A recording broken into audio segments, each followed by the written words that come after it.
રાજ્યના હવામાનને લઈને ફરી એકવાર આગાહી કરવામાં આવી છે। આગાહી મુજબ ગુજરાતીઓને હવે ઠંડીના ચમકારાથી રાહત મળશે તેમજ સામાન્ય ગરમીનો અહેસાસ થશે। રાજ્યમાં ધીરે ધીરે તાપમાનનો પારો ઉચકાશે તેમજ રાજ્યમાં આગામી 5 દિવસ ઠંડીનું જોર ઘટવાની હવામાન વિભાગે આગાહી કરી। આગામી 3 દિવસ ગરમીની અસર વધુ રહેવાની શક્યતા। અમદાવાદમાં મહત્તમ 17 અને ગાંધીનગરમાં મહત્તમ 15 ડિગ્રી તાપમાન નોંધાયું।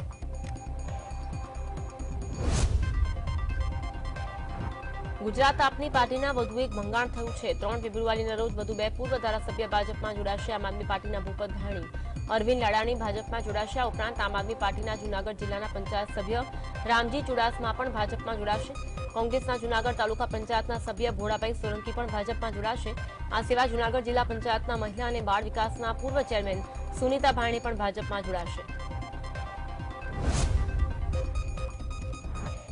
અમદાવાદ શહેરમાં લોકસભા 2024ની ચૂંટણીને લઈને અમદાવાદ પોલીસ સજ્જ થઈ। સીપી જીએસ મલિક તેમજ જેસીપી સેક્ટર 1 સંવેદનશીલ બૂથોની મુલાકાત લીધી। શાહપુર ખાડિયા ગાયકવાડ હવેલી પોલીસ સ્ટેશન વિસ્તારના સંવેદનશીલ બૂથોની મુલાકાત લીધી। આ વખતે તેમની સાથે ઝોન ડીસીપી સહિતનો સ્ટાફ હાજર રહ્યો હતો। આમ આદમી પાર્ટીના મહિલા મોરચાના અધ્યક્ષ રેશમા પટેલ સહિતના હોદ્દેદારોની વિવિધ પ્રદર્શન કરવા જતા પોલીસ દ્વારા અટકાયત કરવામાં આવી। આપ નેતા રેશમા પટેલે વિસાવદર પૂર્વ ધારાસભ્ય ભૂપત ભાયણી પર રોષ વ્યક્ત કરતા જણાવ્યું કે વિસાવદર વિધાનસભાની જનતાનો ગદ્દાર ભૂપત ભાયણી ભેંસાણ મુકાબે ભાજપમાં જોડાવા જશે ત્યારે ત્યાં જઈ તેના ઉપર જૂતા ફેંકાશે અને વિરોધ દર્શાવાશે। આપના કાર્યકર્તાઓની પોલીસ દ્વારા સવારે 5 વાગે ધરપકડ કરવામાં આવી હતી। પાટણના રાધનપુરના અર્જનસર ગામની સીમમાં નર્મદા કેનાલ ઓવરફ્લો થતા ખેડૂતોના ખેતરોમાં પાણી ફરી વળ્યા જેના કારણે ખેડૂતોનો ઉભા પાકને ભારે નુકસાન વેઠવાનો વારો આવ્યો। ખેતરમાં વાવેલા જીરા અને સુવર્ણના પાકમાં પાણી ભરાતા ખેડૂતોને મોટું નુકસાન થયું। નર્મદા વિભાગના કોન્ટ્રાક્ટરોની બેદરકારીના કારણે ખેડૂતોને પડતા ઉપર પાટું પડ્યું। નર્મદા કેનાલોની સાફ સફાઈ માટે લાખો રૂપિયાના કોન્ટ્રાક્ટ આપ્યા હોવા છતાં કામગીરી માત્ર કાગળ પર દેખાય છે।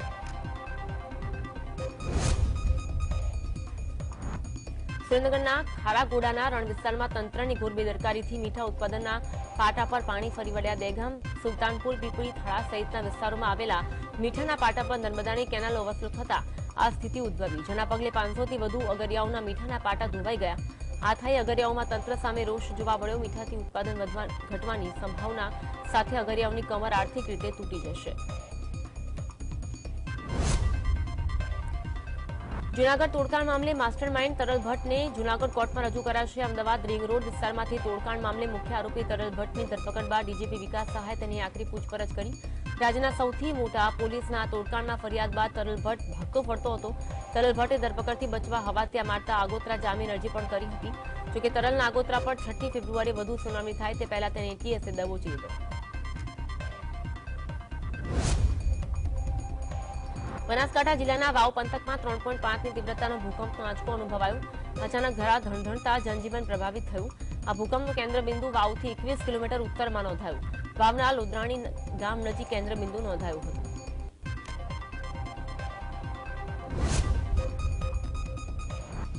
બહુચર્ચિત જૂનાગઢ તોડકાંડ મામલે સસ્પેન્ડ કરાયેલા આરોપી પીઆઈ તરલ ભટ્ટે ધરપકડ કરી ત્યારે રાજ્યના ડીજીપી વિકાસ સહાય એટીએસ કચેરી પહોંચી તરલ ભટ્ટની પૂછપરછ કરી। વિકાસ સહાય એટીએસના અધિકારીઓ સાથે સમગ્ર કેસની માહિતી મેળવી તેમજ કહ્યું કે સમગ્ર મામલે ઊંડાણપૂર્વક તપાસ કરવામાં આવી છે। કેસ સાથે સંડોવાયેલા અન્ય લોકોની પણ પૂછપરછ થશે। બાકી આરોપીની પણ શોધખોળ કરવામાં આવી રહી છે। સુરતના અડાજણ વિસ્તારમાં કેનાલના વિઝા આપવાના નામે લોકો સાથે 20.66 લાખ રૂપિયા જેટલી રકમ પડાવી છેતરપિંડી કરનાર 2 પૈકીના એક આરોપીની અડાજણ પોલીસે ધરપકડ કરી। કલ્પેશ ચૌહાણ અને ભાવેશ ચૌહાણ નામના ઈસમોએ ક્રિપા ઓવરસીઝ નામની ઓફિસ શરૂ કરી જે ઓફિસ ખાતેથી લોકોને યુકે કેનેડા સહિત અન્ય દેશોના વિઝા કરાવી આપવાના નામે જાહેરાત કરવામાં આવી હતી। પોલીસે એક આરોપીની ધરપકડ કરી વધુ તપાસ હાથ ધરી છે। વડોદરા હરણી બોટ દુર્ઘટના કેસમાં આખરે ન્યૂ સનરાઈઝ સ્કૂલ સામે ડિસ્ટ્રિક્ટ સ્કૂલ ઓથોરિટી એક્શનમાં આવ્યા। સનરાઈઝ સ્કૂલની માન્યતા રદ કરવા અને 10,000 રૂપિયાનો દંડ કરવા માટે ડીડીઓએ રાજ્ય શિક્ષણ અધિકારીને ભલામણ કરી। આ ઉપરાંત જે પ્રવાસ દરમિયાન દુર્ઘટના બની ત્યારે પ્રવાસમાં સાથે રહેલા શિક્ષકો સામે પણ કાર્યવાહી કરવા માટે ભલામણ કરવામાં આવી છે। સુરેન્દ્રનગરના શહેરીજનોની આતુરતાનો અંત આવ્યો। બજેટ અંતર્ગત રાજ્યના નાણામંત્રી કનુ દેસાઈએ સુરેન્દ્રનગર પાલિકા માટે મહત્વની જાહેરાત કરી। સુરેન્દ્રનગર નગરપાલિકાને મહાનગરપાલિકા જાહેર કરવામાં આવી જેથી સુરેન્દ્રનગર જિલ્લાનો પણ હવે વિકાસ થશે। અહીં નવા સીમાંકન સહિતની કામગીરીની ટૂંક સમયમાં શરૂઆત થશે। સુરેન્દ્રનગરને સંયુક્ત મહાનગરપાલિકા જાહેર થતા શહેરીજનોમાં ખુશી છે, તો કહી ખુશી કભી કહી ગમ જેવી પરિસ્થિતિ પણ જોવા મળી છે। આ જાહેરાતથી સુરેન્દ્રનગરને મળનારી ગ્રાન્ટ તો વધશે, પરંતુ નાગરિકોને ટેક્સ પણ વધુ ચૂકવવું પડશે। સાથે સુવિધામાં ફેરફાર થવાની આશા તો નહીવત હોવાનું કહી આ જાહેરાતને ચૂંટણીલક્ષી જાહેરાત ગણાવી હતી। આણંદ નગરપાલિકાને મહાનગરપાલિકા તરીકે જાહેર થઈ ત્યારે આણંદમાં 9 જેટલા આજુબાજુના ગામોનો સમાવેશ થશે, જેમાં વિદ્યાનગર, કરમસદ, બાકરોલ સહિતના ગામોનો મહાનગરપાલિકામાં સમાવેશ થવાનો છે। આણંદ નગરપાલિકા મહાનગરપાલિકા તરીકે જાહેરાત થતા સરકારી ગ્રાન્ટ વધશે, જોકે ગામડાઓમાં ટેક્સનું ભારણ વધશે।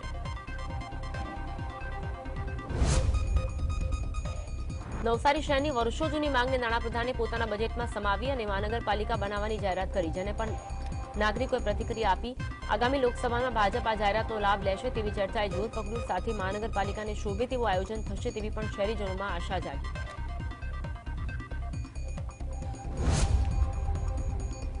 રાજ્ય સરકારના બજેટમાં સેન્ટર ઓફ એક્સેલન્સ માટે કરોડોની ફાળવણી થઈ, જે બદલ સુરત ડાયમંડ એસોસિએશને રાજ્ય સરકારનો આભાર પ્રગટ કર્યો અને બજેટને આવકાર્યું।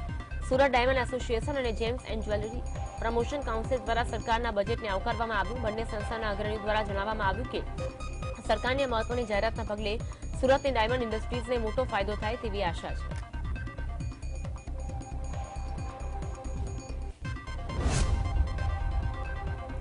ગાંધીનગર ગિફ્ટ સિટીના વિકાસ માટે ગુજરાતના બજેટમાં જોગવાઈ કરવામાં આવી। 900 થી 3300 એકર વિસ્તારમાં વિસ્તરણની જોગવાઈ થઈ। ગિફ્ટ સિટીનો ગ્રીન સિટી તરીકે વિકાસ કરવામાં આવશે। Walk to work, live work, play કોમ્યુનિટીનું આયોજન કરાયું। 4.5 કિલોમીટર લાંબો રિવરફ્રન્ટ રિક્રિએશન ઝોનનો વિકાસ કરાશે। ગિફ્ટ સિટીને મેટ્રો કનેક્ટિવિટી અને સેન્ટ્રલ પાર્કની સુવિધાથી સજ્જ કરાશે। રાજ્યના નાણાપ્રધાન કનુ દેસાઈ રજૂ કરેલા બજેટમાં સીએમ ભૂપેન્દ્ર પટેલે પ્રતિક્રિયા આપતા કહ્યું કે આ બજેટ અમૃતકાળમાં ગુજરાતના વિશ્વસ્તરીય વિકાસનો અમૃત પંથ કંડારનારું છે। વડાપ્રધાનના 29,047ના વિકસિત ભારતના વિઝનને સાકાર કરવામાં ગુજરાત શ્રેષ્ઠ યોગદાન આપશે તેવી આશા વ્યક્ત કરી। રાજ્ય સરકારે રજૂ કરેલા બજેટ પર કોંગ્રેસના ધારાસભ્ય અર્જુન મોઢવાડે પ્રતિક્રિયા આપી। બજેટને નિરાશાજનક ગણાવ્યું। તેઓએ કહ્યું કે પેટ્રોલ ડીઝલ પર ઓછા કર થશે તેવી આશા હતી, પરંતુ એવું કંઈ થયું નથી। મહિલાઓ માટે કોઈ યોજના નથી, સરકારી ભરતી માટે કોઈ વાત નથી, સાથે ખેડૂતો માટે સિંચાઈની કોઈ વાત બજેટમાં ન હોવાના આરોપ પણ અર્જુન મોઢવાડે લગાવ્યા છે।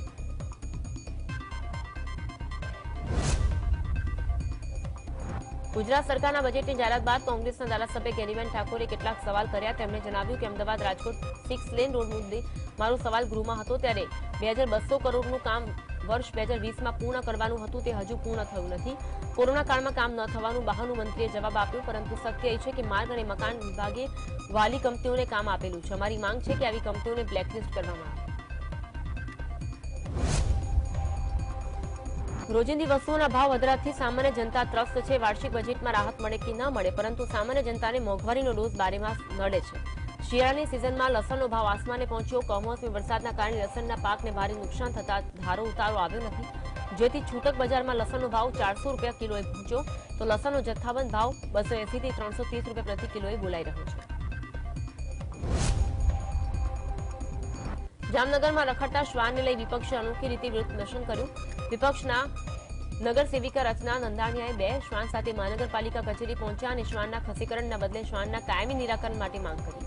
લોકો અને શ્વાન બંનેના જીવને નુકસાન ન પહોંચે તે પ્રકારની વ્યવસ્થા કરવાની માંગ કરી।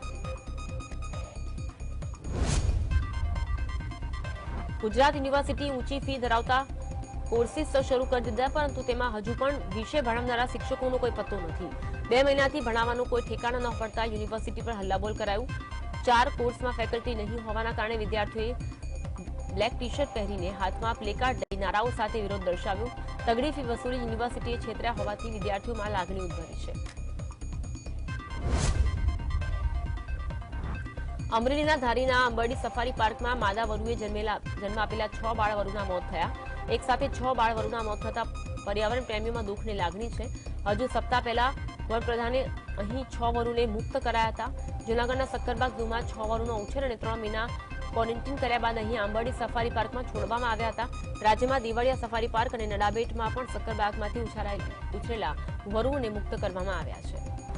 અમદાવાદ બગોદરા હાઈવે પર ગમખ્વાર અકસ્માત સર્જાયો। લીંબડી બગોદરા હાઈવે પર આવેલા જનશાળી ગામના પાટિયા પાસે સર્જાયેલા અકસ્માતમાં 2 લોકોના મોત થયા।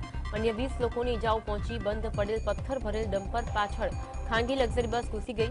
અમદાવાદ ગ્રામ્યની બગોદરા, ફેદરા, લીંબડી, વટામણ સહિતની 5 થી વધુ 108 ઘટના સ્થળે પહોંચી હતી।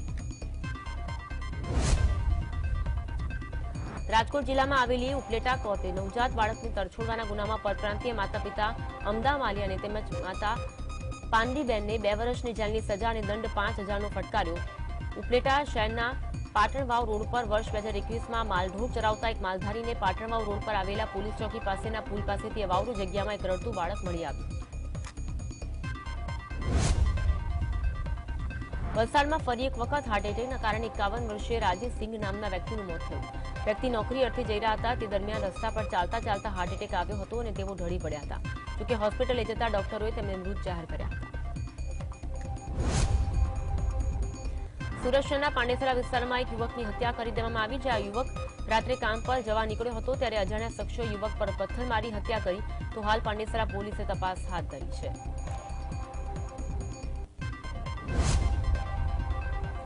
જામનગરમાંથી વધુ એક વખત યુવાનનો મૃતદેહ મળ્યો। શહેરના ગુલાબનગર વિસ્તારમાંથી યુવાનનો મૃતદેહ મળ્યો। તે યુવાન વેપારી પરિવારનો હોવાની આશંકા છે અને તેના મોતનું કારણ અકબંધ છે। પોલીસે ઘટના સ્થળે આવીને તપાસ હાથ ધરી હતી।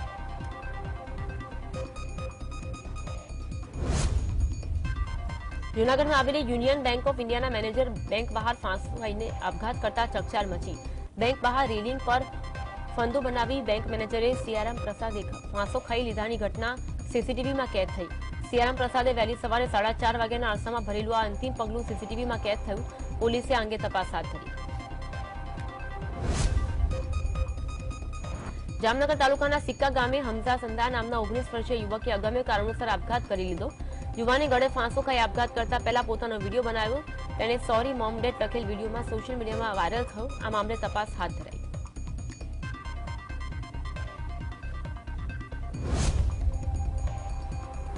જૂનાગઢના મેદરણાના રાજેસર ગામે સોની વેપારીના ઘરેથી થયેલી લાખોના સોના ચાંદીના મુદ્દાની લૂંટની ઘટના બની। છરીની અણીએ ઘટના કબાટમાં રહેલા સોનાના 8 બિસ્કિટ, 21 કિલો ચાંદી અને 9 લાખની રોકડની લૂંટ થયાનું પ્રાથમિક અનુમાન છે। સોની વેપારીના પોતાના કારીગર દીપક જોગિયા અને તેના સાથીઓએ છરી બતાવી લૂંટ કરી। પોલીસે સીસીટીવી કેમેરા અને બાતમીદારોને કામે લગાડી વધુ તપાસ હાથ ધરી।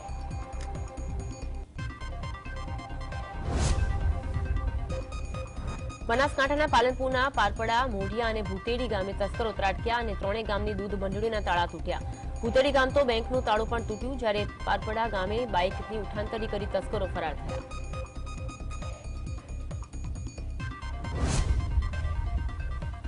આણંદ જિલ્લાના નાવલી નજીક ગમખ્વાર અકસ્માત થયો। જોકે કારે 3 બાઇકને અડફેટે થતા અકસ્માત થયો। અકસ્માતમાં કાર અને 3 બાઇકનો ભૂક્કો બોલાઈ ગયો, જ્યારે તેમાં સવાર 4 લોકોના મોત થયા, જ્યારે 3 લોકો ઘાયલ થયા। આ મામલે આણંદ ગ્રામ્ય પોલીસે ઘટના સ્થળે પહોંચી તપાસ હાથ ધરી।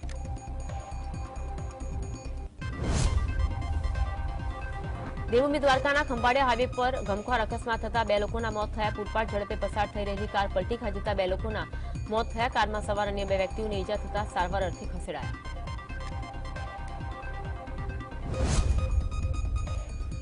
રાજસ્થાનથી સુરત જઈ રહેલી ખાનગી બસ કપડવંજ કઠલાલ રોડ પર પલટી ખાઈ ગઈ, જેથી બસમાં સવાર 45 થી 13 મુસાફરોને ઈજા પહોંચી।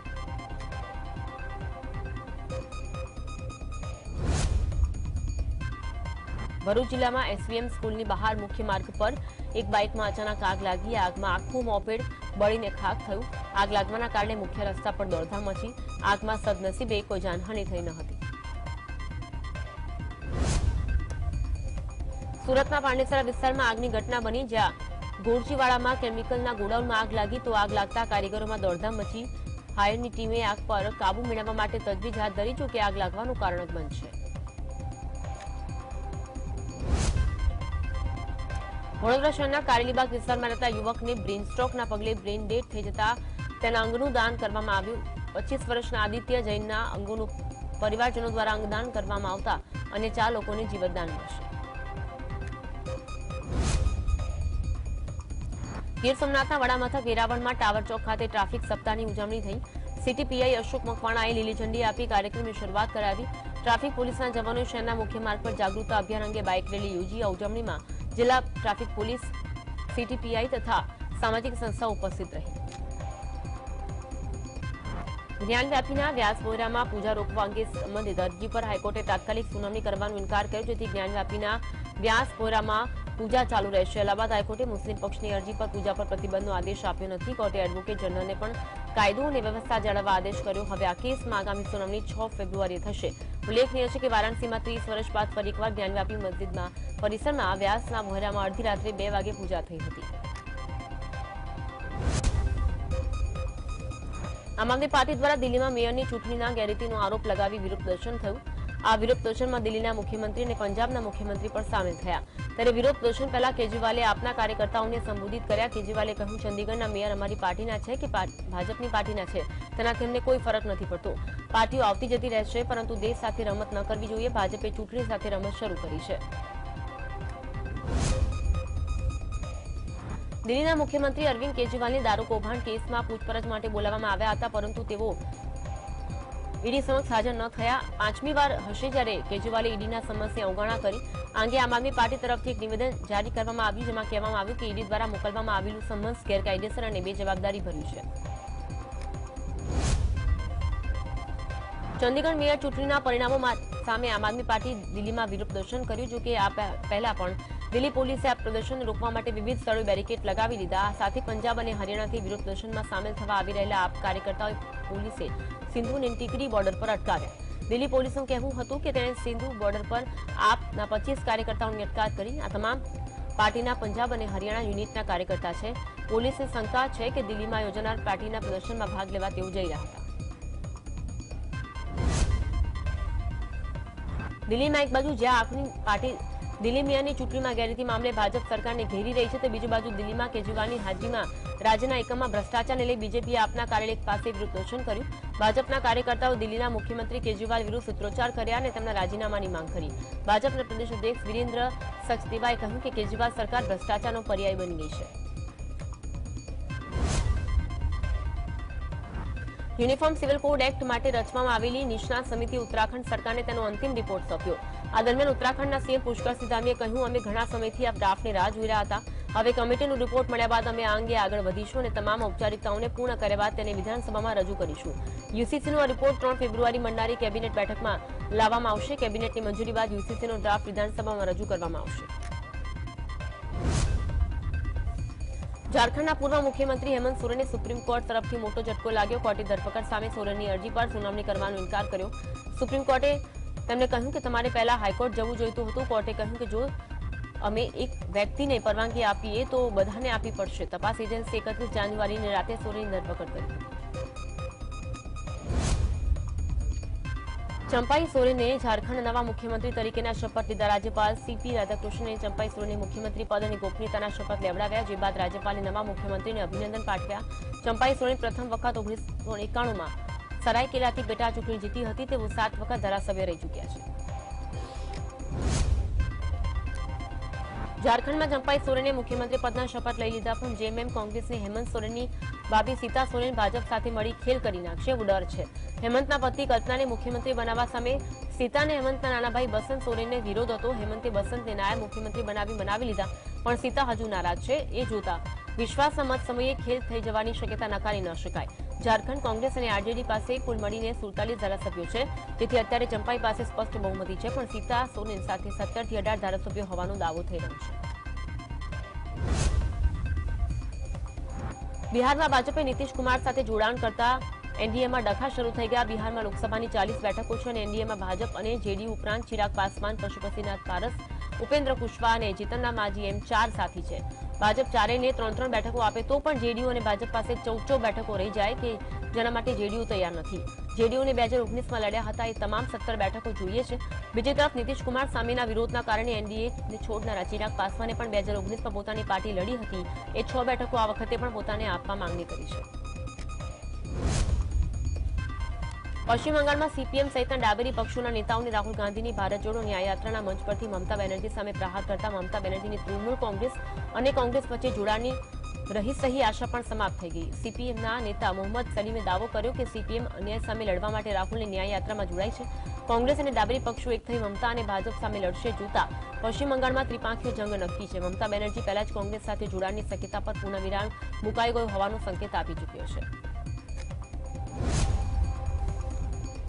મહારાષ્ટ્રમાં કોંગ્રેસના દિગ્ગજ નેતા મમતા સિદ્દીકી અજીત પવારની એનસીપીમાં જોડાશે નક્કી છે. થોડા સમય પહેલા મિલિંદ દેવરા કોંગ્રેસને રામરામ કરી એકનાથ શિંદેની શિવસેનામાં જોડાઈ ગયા એ જોતા કોંગ્રેસે લોકસભાની ચૂંટણી પહેલા બીજો મોટો ફટકો પડશે. મુંબઈમાં બાબા સિદ્દીકીનો ભારે દબદબો છે. સિદ્દીકીની પુત્ર જીશાન કોંગ્રેસનો ધારાસભ્ય છે. બાબા સિદ્દીકી પોતાની ઇફતાર પાર્ટીઓ માટે જાણીતા છે કે જેમાં સલમાન ખાન અને શાહરૂખ ખાન જેવા સુપરસ્ટાર પણ આવે છે. લોકસભાની ચૂંટણીમાં જીત મેળવવા માટે દરેક પક્ષ એડી ચોટીનું જોર લગાવી રહ્યું છે. એક કાર્યક્રમને સંબોધતા મમતા બેનર્જીએ કહ્યું કે તેમની પાર્ટી રાજ્યમાં આગામી લોકસભા ચૂંટણી માટે કોંગ્રેસ સાથે ગઠબંધન કરવા આતુર છે, પરંતુ કોંગ્રેસે તેમના પ્રસ્તાવને ફગાવ્યો.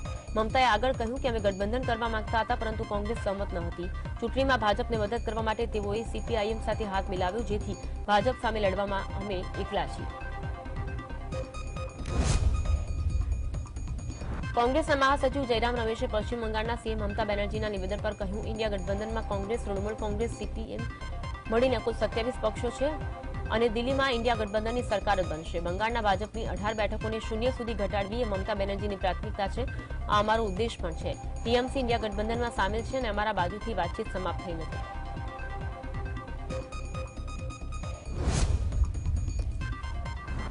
શિવસેનાના સાંસદ સંજય રાઉતે હેમંત સોરેનની ધરપકડ અને અરવિંદ કેજરીવાલ સામેની કાર્યવાહી અંગે ભાજપ પર આકરા પ્રહાર કર્યા. તેમણે ભાજપ સરકારને આડે હાથ લેતા કહ્યું, હેમંત સોરેનની ધરપકડ પણ ગેરકાયદેસર છે. અરવિંદ કેજરીવાલ સામેની કાર્યવાહી પણ ગેરકાયદેસર છે. રાઉતે કહ્યું, ઈવીએમ અને ઈડી છે તો મોદી અને બીજેપી છે અને આ સમગ્ર દેશને ખબર છે. મહારાષ્ટ્ર હોય, બિહાર હોય, દિલ્હી હોય કે ઝારખંડ હોય, જે પણ ભાજપ સાથે નથી તેના પર ઈડી દરોડા પાડશે. કોંગ્રેસના સાંસદ ડીકે સુરેશના નિવેદન પર સંસદમાં હોબાળો થયો. સાંસદ ડીકે સુરેશ અલગ દેશની માંગ કરી, જેથી ફરી એકવાર દેશનું રાજકારણ ગરમાયું. જે અંગે બીજેપી સાંસદ પ્રહલાદ જોશીએ કહ્યું કે આ નિવેદન બાદ સોનિયા ગાંધીએ દેશની માફી માંગવી જોઈએ અને તેમના સાંસદ વિરુદ્ધ પણ કડક કાર્યવાહી થવી જોઈએ. પ્રહલાદ જોશીએ કહ્યું, જો સોનિયા ગાંધી પગલાં નહીં લે તો દેશ માની રહેશે કે તમે પણ દેશના ટુકડા કરવા માંગો છો.